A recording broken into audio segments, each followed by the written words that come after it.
오늘은 레위기 27장의 말씀을 보도록 하겠습니다. 이 27장의 내용은 하나님 앞에 서원했던 서원물에 대한 내용과 그 다음에 하나님 앞에 드려지는 10분의 1, 이 11조에 대한 규례의 내용인데요. 오늘도 이 말씀을 통해서 거룩이 무엇인가 말씀을 통해서 깨달을 수 있는 저와 여러분 되기를 주님의 이름으로 축복합니다. 27장 1절에 여호와께서 모세에게 말씀하여 이르시되 이스라엘 자손에게 말하여 이르라.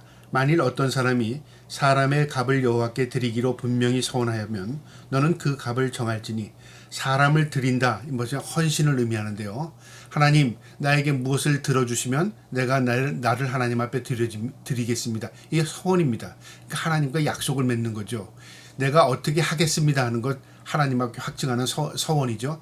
그렇게 했다면 나를 하나님 앞에 드리기로 헌신했다면 그 말입니다. 그걸 값으로 정하는데요. 3절에 내가 정한 값은 20살로부터 60살까지는 남자면 성소의 세겔로 온 은 50세겔로 하고, 그러니까 20살부터 60살까지, 그러니까 일할 수 있는 나이, 청년의 나이, 일할 수 있는 나이에는 남자 한 사람을 값으로 계산하면 50세겔로 계산해라 그 말이죠. 그러니까 하나님, 나를 하나님 앞에 드리겠습니다. 그걸 값으로 치르는 것은 50세겔로, 돈으로는 50세겔이라 그 말이죠.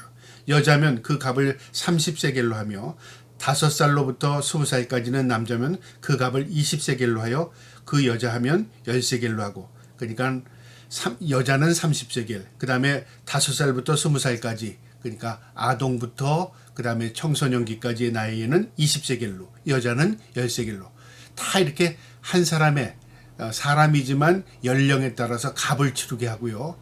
그 값을 자신을 헌신한 것으로 그렇게 계산해라 그 말이죠. 그러니까 정확한 거죠. 이렇게 값으로 정해놨습니다. 6절에요. 1개월부터 5살까지는 남자면 그 값을 은 5세겔로 하며 여자면 그 값은 은 3세겔로 하며 60살 이상은 남자면 그 값을 15세겔로 하고 여자는 10세겔로 하라. 그러니까 나이가 많은 사람에게는 그 값이 오히려 노동력이 떨어지니까 적은 15세겔로, 그 다음에 여자는 10세겔로, 10세겔로 하라. 그렇게 적어놓은 겁니다. 그러니까 연령별로 다 가격대를 맞춰서요. 하나님 앞에 서원했다면 그 가격으로 하나님을 헌신했다고 하나님 표현해라 그 말이죠. 왜 이런 법을 만들어 놨을까요? 우리는 때로는요 자의적으로 무엇인가를 해석하려고 합니다. 예를 들어 하나님, 내가 하나님 앞에 드리겠습니다. 그리고선 그때는 약속했지만 그러나 그 이후에 그 값을 잊어버리고 아까운 생각이 들어요. 그럼 나는 그때 그렇게 생각했습니다. 내가 그것을 바꿀 수 있다 그 말이죠. 자의적으로 해석을 한다 그 말이죠. 그런데 하나님은요 무엇이든지 정확해요. 정확한 걸 좋아하십니다. 우리가 또 정확하게 행하기를 원하십니다. 그래서 그 가격을요 연령대로 다 정해놨습니다. 네가 선한다고 했다면, 하나님과 약속했다면 그 값을 이런 값으로, 이 값을 기준으로 치러라. 하나님께서 정해놓은 것입니다. 그래야 나중에 마음이 반편할지라도 그의 그 약속이 변개되지 않는 것입니다. 8절에 그러나 서원자가 가난하여 내가 정한 값을 감당하지 못하였으면 그를 제사장으로 데리고 갈 것이요 제사장은 그 값을 정하되 그 서원자의 형편대로 값을 정할지니라. 참 합리적이죠. 서원은 했으나 청년이 50세겔을 낼 만한 돈이 없어요. 근데 서원을 했어요. 이제 서원이 이루어져 하나님 앞에 갚아야 돼요. 그럼 어떻게 돼요? 형편이 되지 않습니다. 그땐 제사장에게 가서 내 형편이 이렇습니다. 그러면 제사장이 그 사람의 형편을 헤아리고 그리고 그 사람이 할 수 있는 만큼만 값을 치르게 합니다. 여러분, 우리가 어떤 것에 대해서요 할 때 내 생각, 내 기준으로 하는 게 아닙니다. 말씀이 기준이 되는 것입니다. 그리고 이 제사장이 그 값을 정해줬다는 것은 뭐냐면 관점이 어디냐면 그 서원자의 관점이 아니라 제3자의 관점에서 그를 바라볼 때 이 정도는 되겠다. 이 정도 해야 이 사람이 부담이 없겠다. 그것을 바라보게 하고 그 값을 치르게 하는 것입니다. 이게 합리적인 것입니다. 9절에요. 사람이 서원하는 예물로 여호와께 드리는 것이 가축이면 여호와께서 드릴 때는 다 거룩하니 그것을 변경하여 우열한 바꾸지 못할 것이요. 하나님 앞에 이 가축을 바치겠습니다 해놓고 나중에 아까운 생각이 들면 병든 것, 실한 것, 잘못된 것 이런 거 하나님 앞에 드릴 수 있잖아요. 그러나 그렇게 하지 말라. 바꾸지 말라 그 말이죠. 우리 사람의 마음은요 조속이 다르답니다. 내가 아침에는 이렇게 했다가 한다고 할지라도 저녁에 뭔가 좀 될 것 같으면 그걸 바꿔버려요. 오늘은 내가 아쉬워서 내가 이렇게 하겠습니다 했지만 몇 날 후에 그 일이 다 이루어지고 이제 뭔가 내 손에 들어오면 아까운 생각이 듭니다. 그땐 계산하는 겁니다. 이 인간의 마음입니다. 하나님 그거 아십니다. 그렇게 하지 말라 그 말이죠. 어떤 걸 이렇게 저렇게 네 주관적인 관점에서 하지 말고 정해진 것 하나님이 정해준 대로 해라 그 말이죠.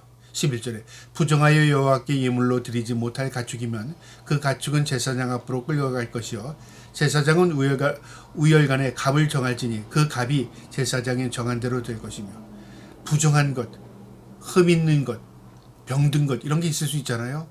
그것은 내가 관점에서 가격을 측정하지 말고 제사장에게 데리고 가지고 가서 그 값을 정하게 하고 그 제사장이 정해주는 값을 치러라 그 말이죠. 14절에 만일 어떤 사람이 자기 집을 성별하여 여호와께 드리려 하면 제사장이 그 우열간의 값을 정할지니 그 값을 제사장이 정한 대로 될 것이며 만일 그 사람이 자기 집을 물으려면 내가 값을 정한 돈에 그 5분의 1을 정하리니 그리하면 자기 소유가 되리라. 그러니까 집을 바치겠다고 해놓고 나중에 아까운 생각이 들어요. 이것 말고 다른 것 드릴게요. 그러면 그건 물릴 때는 그 값에서 5분의 1을 더해서 해라 그 말이죠. 그러니까 그대로 바꾸는 게 아니라 내가 정했던 내가 드리고자 했던 것을 다시 회수하려면 5분의 1을 더해라 그 말이죠. 과거에 어떤 사람이 이렇게 했답니다. 하나님 내가 네 사업만 하나님 내가 흥하면 하나님 내가 가지고 있는 것에 뭐 얼마를 드리겠습니다. 아니면 하나님 앞에 내가 뭘 헌신하겠습니다. 약속을 했어요. 그런데 그 일이 이루어진 겁니다. 세월이 흐른 후에요. 그랬더니 나중에 하나님 앞에 드립니다. 근데 그거 말고 이거 비슷합니다. 근데 내용을 보니까 먼저 드리겠다고 한 것에 땅값이 굉장히 오른 거예요. 그러니까 그것 팔아서도 몇 개 살 수 있으니까 이거 드리겠습니다. 똑같습니다. 그건 자기 관점이죠. 그건 무엇을 의미하냐면요. 오전에 내가 아쉬웠을 때와 오후에 내가 이루어졌을 때 마음이 완전히 달라진 거죠. 그건 하나님을 속이는 것이 되는 겁니다. 그렇게 하지 말라 그 말이죠. 내가 정했다면 변기하지 말고 네가 그걸 다시 걷어들이려면 그 값에 5분의 1을 더해서 다시 바꿔라. 그래야 소유가 된다 그 말이죠. 16절에 만일 어떤 사람이 자기 기업된 밭 얼마를 성별하여 여호와께 드리려 하면 미지기 수대로 내가 값을 정하되 보리 한 오벨 자기에게는 은 50세겔로 계산할지며 그러나 호벨은 로마 단위고요. 세겔은 헬라 유대인 단위입니다. 그러니까 성전세는 세겔로 드렸습니다. 그러니까 세겔도 이 환율도 세겔로 유대인 환율로 정해준 겁니다. 만일 그가 그 밭을 희년부터 성별하여 드렸으면 그 값을 내가 정한 대로 할 것이요 만일 그 밭을 희년 후에 성별하였다면 제사장이 다른 희년까지 남은 연수를 따라 그 값을 계산하고 정한 값에서 그 값에 상당하게 감할 것이며 희년을 기준으로 희년이 많이 나왔으면 가격이 많은 것이고요. 희년이 얼마 남지 않았으면 가격이 떨어지는 겁니다. 희년은 뭔데요? 아무리 자기 소유라고 할지라도 하나님께서 50년이 됐을 때는 원주인에게 돌려주게 되어 있습니다. 그러니까 그 기준으로 값을 치르는 겁니다. 그러니까 그것이 다시 원점으로 돌아갈 때를 기준으로 계산하는 거죠.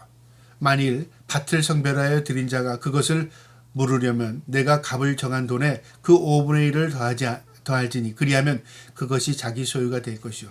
모두 5분의 1을 더하는 겁니다. 다시 그것을 회수하려면 5분의 1을 더해서 값을 치러라 그 말이죠. 만일 그가 그 밭을 무르지 아니하려거니와 타인에게 팔았다면 다시는 무르지 못하고 희년이 되어 그 밭을 돌아오게 될 때에는 여호와께서 바친 성물이 되어 영령이 드린 땅과 같이 제사장의 기업이 될 것이며 바친다고 했다면요 자기에게 희년이 되어 돌아오지 않는 겁니다. 그러면 그것은 어떻게 희년이 되면 그 소유가 돌아가는 게 아니라 제사장의 기업이 된답니다. 그 제사장은 분깃이 없었습니다. 하나님께서 다른 지파를 통해서 레위인 족속들은 분깃이 되게 했습니다. 이게 하나님의 법이었습니다. 만일 사람에게 샀고 자기 기업이 아닌 밭을 여호와께 성별하였으면 너는 값을 정하고 제사장은 그에 위하여 희년까지 계산하고 그는 내가 값을 정한 돈을 그 날에 여호와께 드릴 성물로 삼을지며 그가 판 밭은 희년에 그 판 사람에게 그 땅은 원주인에게 돌아갈지니라. 그러니까 땅의 주인은 하나님이시다. 네가 사고 네가 판다고 해서 네가 팔아서 모두 내 것 되는 게 아니고 샀다고 해서 모두 내 것 되는 게 아니라 희년을 기준으로 희년이 되면 원주인에게 돌려주고 희년이 되면 원적으로 돌아간다 그 말이죠. 주인은 하나님이시다. 그걸 가르쳐 주는 겁니다.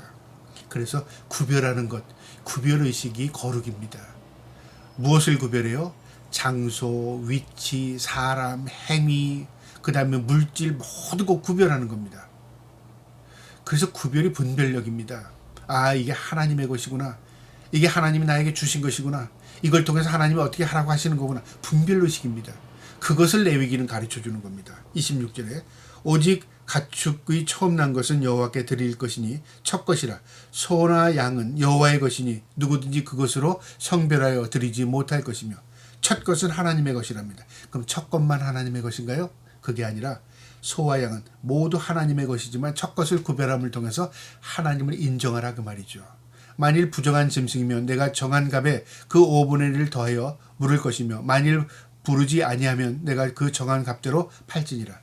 부정한 것이라면 그것도 5분의 1을 더해 하나님 앞에 드려야 된다 그 말이죠. 그러니까 무엇이 하나님의 것이며 어디로부터 왔는가를 인식하는 것, 구별입니다. 하나님이 나에게 주셔서 내가 누리고 삽니다. 하나님이 주셔서 내가 사용합니다.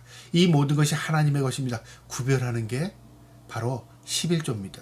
그래서 이 양과 소는 하나님의 것이나 첫 것은 하나님께 드려라. 그걸 가르쳐 줬습니다. 28절에요. 어떤 사람이 자기 소유 중에서 오직 여호와께 온전히 바칠 모든 것은 사람이든지 가축이든지 기업 밭이든지 팔지도 못하고 무르지도 못하나니 바친 것은 다 여호와께 지극히 거룩하며 온전히 바쳐진 그 사람은 다시 무르지 못하나니 반드시 죽일지니라. 하나님 앞에 바쳐진 것은 다시 원점으로 돌리지 못한다 그 말이죠. 그 하나님의 것이다 그 말이죠. 그러니까 하나님 오늘은 하나님께 드렸다가 그 다음에 눈치 봐서 다시 내가 회수하고 그건 온전하지 못하다 그 말이죠.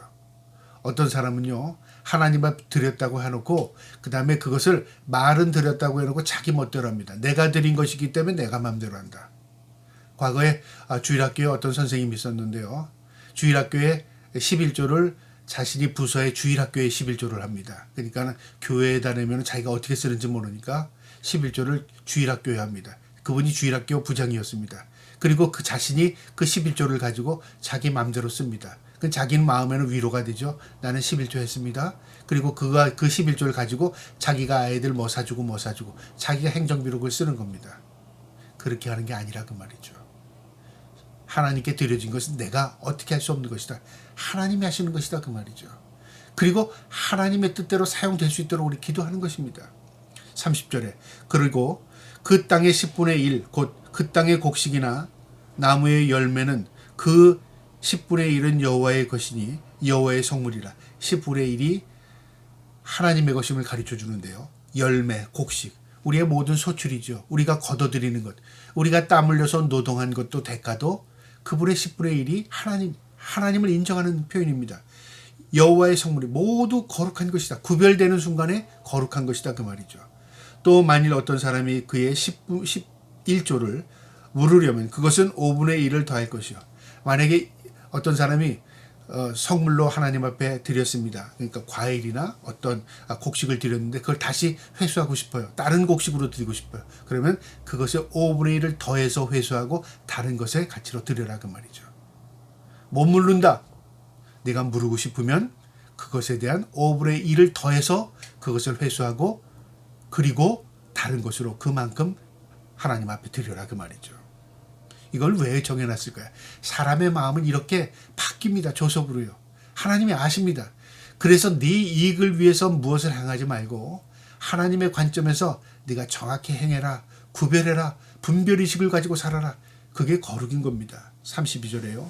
모든 소와 양의 11조는 목자의 지팡이 아래로 통과하는 것이 10번째의 것마다 여호와의 성물이 되리라.